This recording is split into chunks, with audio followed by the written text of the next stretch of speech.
పురాతన కాలంలో ఇక్కడ కుందేళ్ళు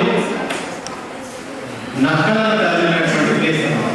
చరిత్రలో ఉన్నటువంటి ఒక గ్రేట్నెస్ ఏంటంటే ఈ చుట్టూ ఎక్కడైతే కంపౌండ్ వాల్ ఉందో కోట గోడ, ఆ ప్లేస్లో ఆ రౌండ్గా కుందేలన్నీ కలిసి నక్కల్ని తరిమారు. కామన్గా నక్క కుందేలతో ఉంటుంది, కానీ కుందేలే నక్కలు తరగడం వల్ల దీని యొక్క స్థానబలం చాలా స్ట్రాంగ్గా ఉంది కాబట్టి ఇక్కడ కోట కట్టాలనే ఉద్దేశంతో ఇక్కడ కట్టారు. ఇది డిస్ట్రిక్షన్. అయితే మనకి ఇక్కడ ఉన్నటువంటి ఎంఎం బాలగారు పాలమూరు జిల్లా ముద్దుబిడ్డ. వారు ఇక్కడ ఉన్నటువంటి పల్లె మట్టి పర్వతాల్లో ఉన్నటువంటి శిలాలను వెలికితీసి వీరిని ఒక అద్భుతమైనటువంటి శిలగా మార్చాలనే ఉద్దేశంతో మన కళాశాలని ఎంచుకోవడం చాలా అదృష్టంగా భావిస్తున్నాం.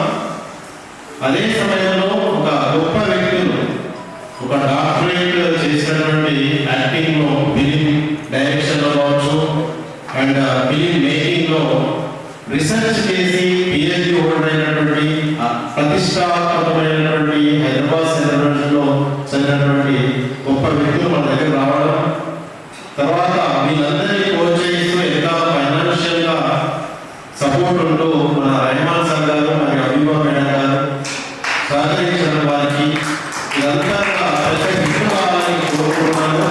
అయితే ఒక చిన్న నిన్న మనం చెప్పాల్సింది ఏమో అనిపించింది నాకు. పిల్లలకి మీరు ఏదైనా ఒక పాత్రని ఎంచుకొని దాని మీద యాక్ట్ చేయడానికి ప్రాక్టీస్ చేసుకోండి అంటే ఇంకా బాగా చెప్పేవాళ్ళు వాళ్ళు. ఎందుకంటే మేము టేబుల్ పార్టీలు, వెస్టర్న్ పార్టీలు చూస్తున్నాము. ఒక్కొక్కరు అసలు అక్కడ నుంచి కదిలించలేనంత, కదిలి వెళ్ళలేనంత యాక్టింగ్ ఉంటున్నారు పిల్లలు. కాబట్టి ఈ అవకాశం ఇచ్చినందుకు మీ అందరికీ కూడా ధన్యవాదాలు. ప్రత్యేకంగా ఎంతో ఓపికగా ఉన్నటువంటి విద్యార్థులైన మీ అందరికీ కూడా ధన్యవాదాలు.